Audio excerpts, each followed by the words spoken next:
Welcome to Dr. Charles Speaks, a podcast for now. You've joined us for a special series of transformational talks, selected exclusively from Dr. Charles's corporate success calls.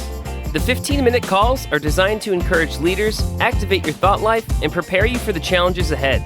Dr. Charles joins every call with a blend of his personal experiences, his expertise as a John Maxwell certified mentor and coach, and of course, his more than 30 years of exceptional experience in both corporate America and ministry.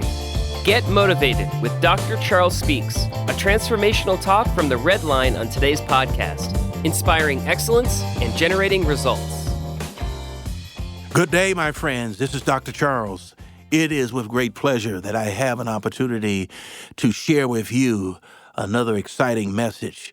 I received it, and now I get the chance to deliver it to you. That's why I'm excited. Well, what's the whole intent about this message? It's to inspire you, of course, and to challenge you along your personal leadership growth. That's what I'm all about. That's what the Red Line is to challenge and to inspire you to continue to grow. Never give up. Never, ever, ever give up. And that's what I want to talk to you about in this book that I've been reading, 17 Indisputable Laws of Teamwork by John Maxwell. I was directed to the chapter of the law of the catalyst. What do you mean? I like to take that word, the game changer, the difference maker, the link in the chain, the one that gets it done. Those are some of the expressions that come with that. Because when you think about winning teams have players who make things happen. They call them game changers. You know, just think of the stars from all of the sports and the Olympics and the NFL, NBA, MLB, all of the different arenas, soccer, you name it. There seems to always be a player on the team that is willing to take the last second shot. The game is on the line, and they do it with confidence.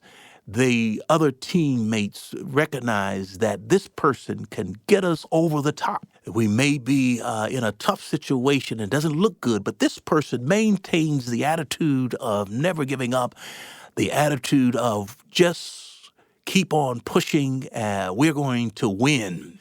And the coach designs a play, doesn't necessarily even have to design a play for them because they just have that it factor. Every team needs a game changer if it wants to have any hope of winning consistently. Because without that game changer, without that person who is the key catalyst of that team, even a team with loads of talent, they cannot go to the highest level because there is that one person. And I think about the NBA. You know who I'm thinking about, Michael Jordan. The difference maker, 2 seconds left in the game, down by 1. Who do you think is going to get the ball? He gets the ball and he shoots it. He may not make it all the time, but you can rest assured there's no sweaty palms. There's no butterflies. It's strictly confidence that I intend to win it for the team.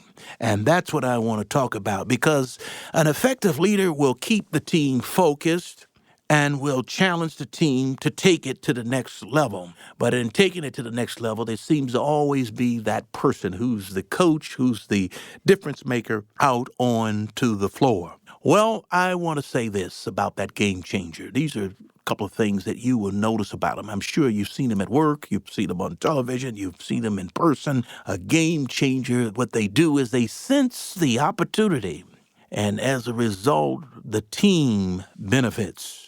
Number 2, anytime you see a team of people suddenly turn around or crank their play up to another level, you're going to see someone on the team, I'm talking about that game changer, who is talking always, who is directing, and who is inspiring others. Now, you can see this not only in the sports arena, but in the corporate world, or even in the community where you reside.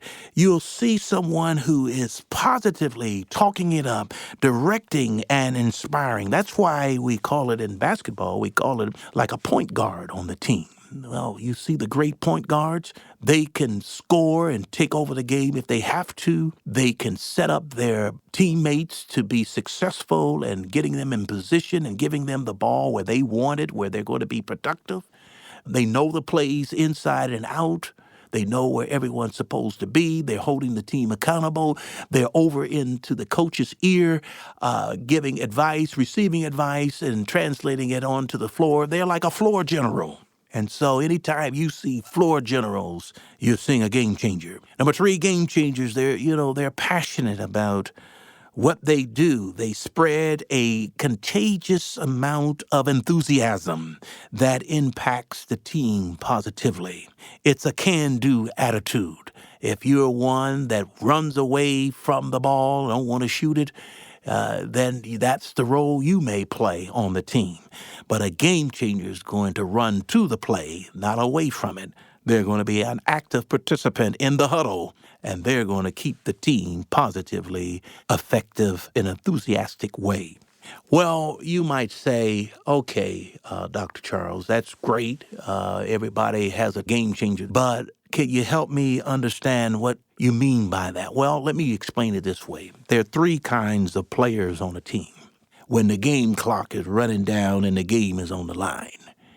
Number one, people who don't want the ball. They don't want to any part of it. Number two, it would be the people who want the ball but shouldn't want the ball. And we'll talk a little bit about that. And then number three, there are people who want the ball and should get the ball. And that's the three. But when you think about the people who don't want the ball, these are some people, they just don't have the ability to come through for the team in high-pressure situations.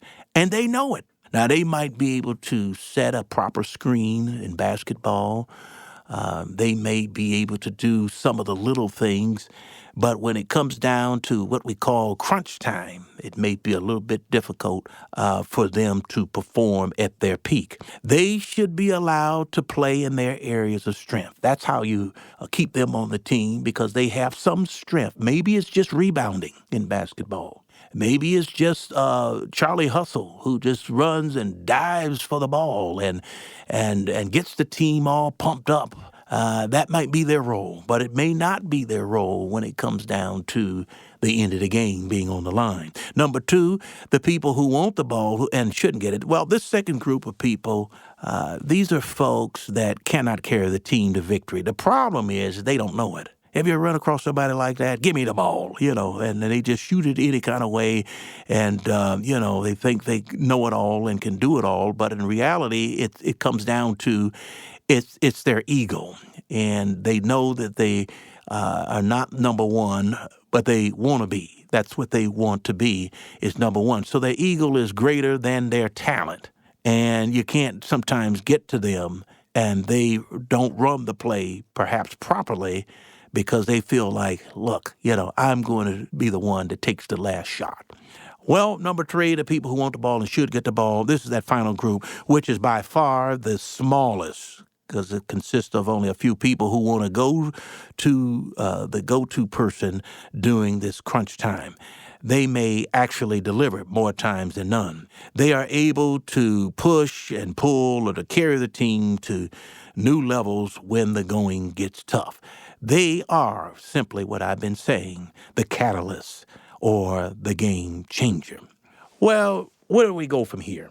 We go from here by simply, if you're not the game changer, we go to becoming a better team member.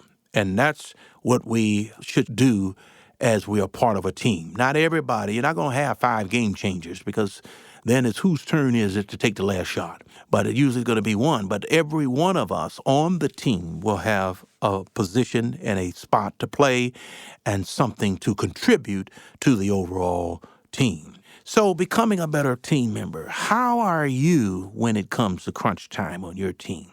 Do you want the ball, or would you rather it was in someone else's hands?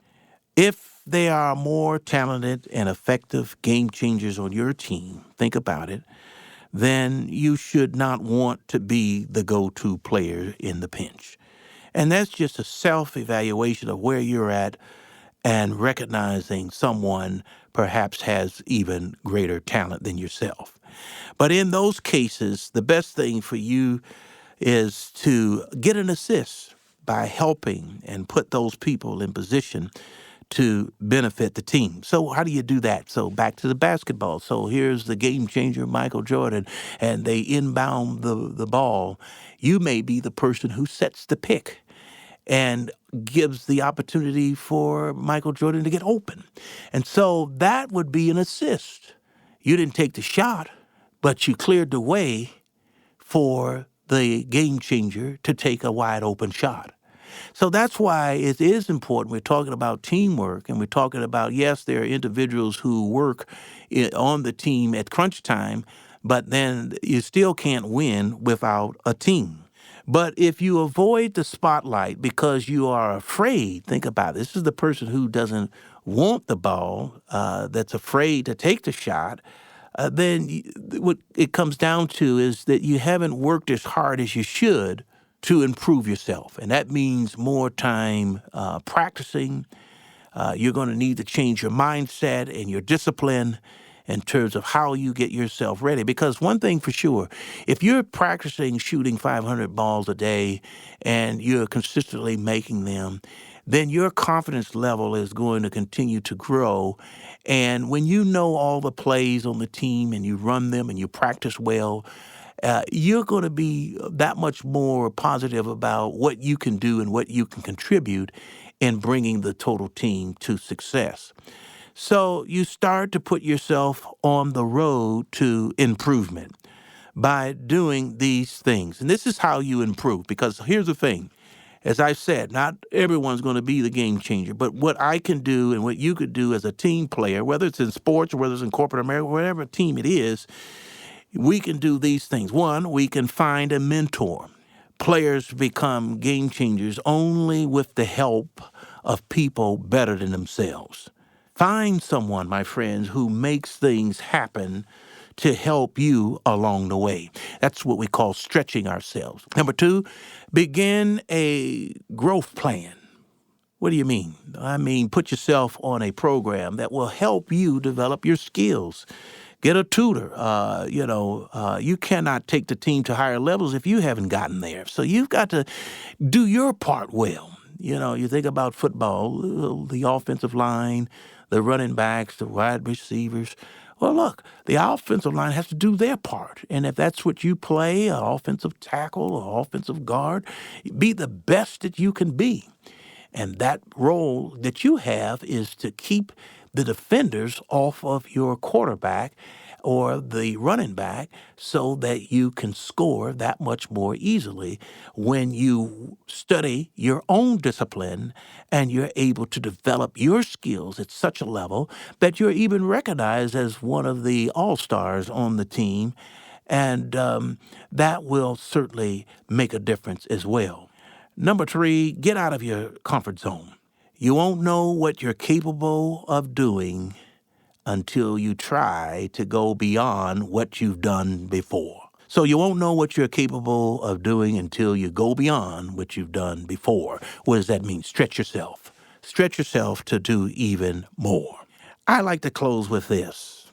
If you follow these three guidelines, that is, find a mentor, begin a growth plan to grow yourself, and set out to go beyond your comfort zone, you still may not become the game changer, but you will at least become the best. You hear me? You'll become the best you can be, and that's all that anyone can ask of you. Remember, winning teams have players who make things happen. Truett Cathy, the founder of Chick-fil-A, he said, "If it's to be, it's up to me." My friends, I hope this has blessed you today. It's been my pleasure again in speaking with you. You've been listening to Dr. Charles. Now let's go back to work and make it a great day and a great week. Thank you for listening to Dr. Charles Speaks. Visit drcharlesred.com for booking info for your ministry, business, or leadership team. Get info about the Red Line, a 15-minute corporate success call each Monday morning with Dr. Charles. Follow Dr. Charles on all social media at Dr. Charles Red. Subscribe to the podcast here for every episode of Dr. Charles Speaks. Thanks for joining us. Like Dr. Charles always says, no matter what, never, never, never give up. Until next time.